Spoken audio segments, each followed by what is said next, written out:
Hi, good morning. Welcome to the Monday morning message. I'm so glad you're here. Let's jump into it.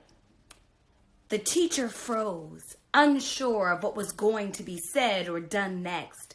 The conversation was not supposed to go there.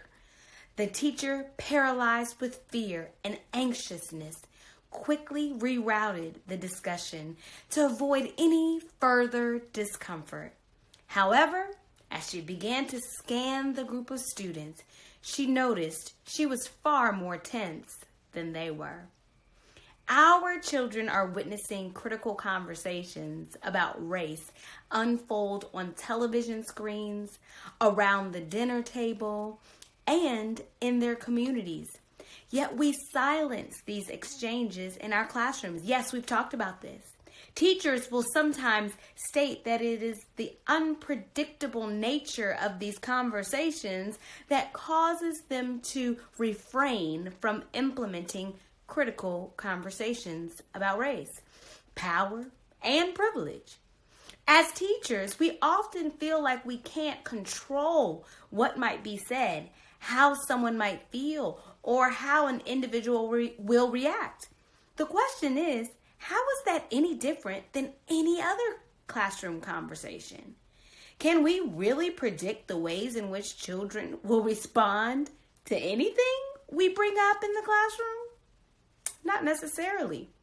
Therefore, it is not the unpredictable nature of the conversation that deters teachers. In actuality, it is the content. In the current education landscape, school has become the place where we tint all content with a rose-colored hue. We challenge ourselves to find the good in everything. Well, what does this convey to children who experience the realities of injustice every day? What does this communicate to students whose classrooms are sites of marginalization for them? We as educators must view ourselves as conduits for change and for justice. It is not our objective to ascribe our values onto our students, but rather we should provide space for students to critically examine the world around them and see the world through lenses of justice. So here's my challenge for you all today. A teacher committed to the work of anti-racist education must acknowledge that 1, there is injustice in our world. 2, the injustice is woven into the fabric of our lives. And 3, all individuals should have the right to be aware of and take action toward making this world a more just place, no matter what their age.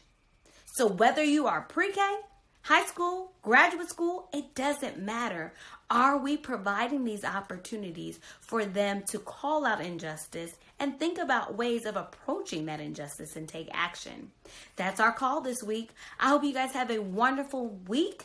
Please like, subscribe, share this with any and everyone you know. Remember, as we say every week, let's do the work. Have a great week.